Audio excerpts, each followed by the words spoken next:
چونکہ لبرل قسم کے مولانا بھی مارکیٹ میں بہت آ گئے ہیں, اگر وہ مولانا لبرل قسم کے ہوئے تو جواب چینج ہوگا ان کا.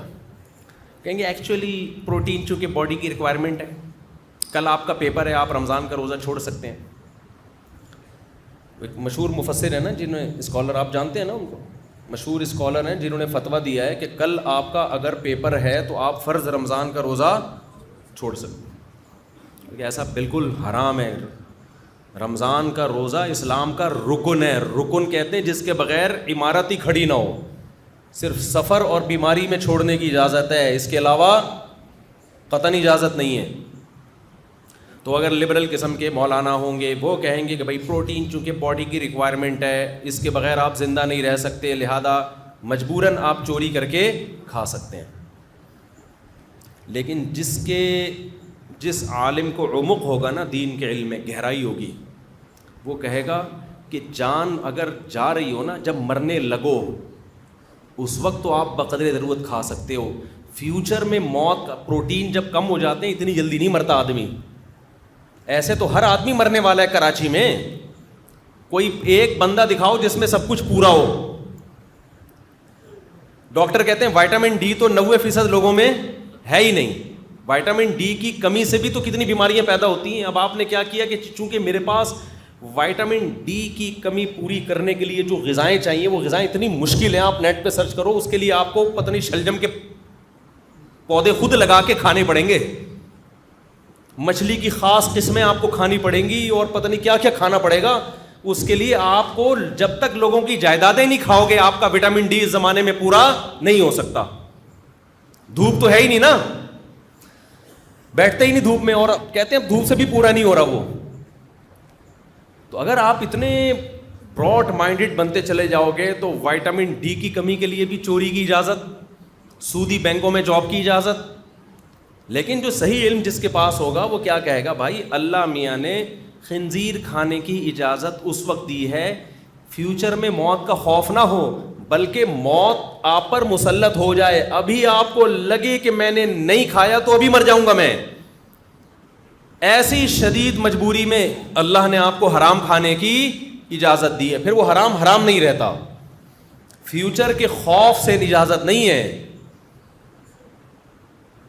دیکھو رمضان کا روزہ چھوڑنے کی اجازت ہے اس شخص کو جس کو غالب گمان ہو کہ روزہ رکھا تو بیمار ہو جاؤں گا میں, ابھی بیمار ہو جاؤں گا. لیکن اگر کسی کو یہ خوف ہے کہ میں نے روزے رکھے تو اس سے میرا کولیسٹرول زیادہ کم ہو جائے گا, جب کولیسٹرول زیادہ کم ہوگا تو پھر یہ ہوگا, پھر یہ جب ہوگا تو پھر یہ ہوگا, پھر جب یہ ہوگا تو پھر یہ ہوگا, پھر ہو سکتا ہے پھر یہ ہو جائے, پھر ہو سکتا ہے پھر یہ ہو جائے, ہو سکتا ہے 6 سال میں مر جاؤں.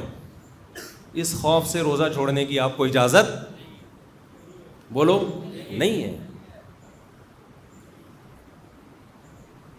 پھر روزہ چھوڑیں گے تھوڑی ہے, ابھی لگ رہا ہو بھائی آج روزہ رکھا تو ٹیں ہو جاؤں گا میں, ٹھیک ہے نا, یا گیا یا بیمار پڑ جاؤں گا, ابھی غالب گمان ہو. کل پرسوں ترسوں کا اتنا لمبے چوڑے نہیں ہوتے, ورنہ تو پھر شریعت کے ہر حکم کا مذاق اڑائیں گے لوگ, اس کو تماشا بنا لیں گے. تو میں یہ عرض کر رہا تھا کہ ڈاکٹر صاحب آپ کو یہ کہیں گے کہ انڈا چوری کا ہو یا بغیر چوری کا, اخلاقیات سے تو اس کا تعلق ہے کہ چوری نہ کریں, لیکن باڈی آپ کی نہیں دیکھتی.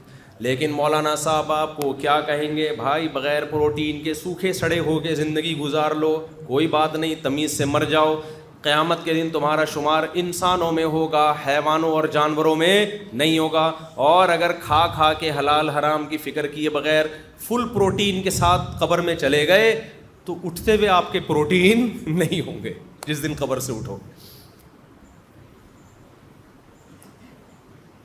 یہ تعلیمات ہیں مذہب کی, اور یہ سب سے قدیم ہے. انسان جب دنیا میں آیا تو اخلاقیات کا علم اسی دن سے دنیا میں آیا ہے, کیونکہ انسان کو دیکھو میڈیکل سائنس اب ترقی کر رہی ہے, ماضی میں جائیں گے تو میڈیکل سائنس کی ترقی زیادہ ہوگی یا کم ہوگی, بولو نا, کم ہوگی. ہو سکتا ہے آدم علیہ السلام کے دور میں تو میڈیکل سائنس کی بنیادی اکائیاں ہی لوگوں کو نہ پتہ ہو, بس یہ پتا ہو کہ کھانے سے پیٹ بھرتا ہے اور پینے سے پیاس بجھتی ہے. آپ ماضی میں جائیں تو ایسا ہی ہے نا, بہت سارے پرانے فلسفے تھے غلط ثابت ہو گئے. حکمت کے حکیموں کی رائے میں بھی تبدیلی آتی رہتی ہے. کچھ حکیموں کی باتیں ایسی ہیں جو صدیوں سے چلی آ رہی ہیں, چلتی رہیں گی, ڈاکٹر بھی اب اسی کو مان رہے ہیں, لیکن بہت سی باتیں چینج ہو چکی ہیں.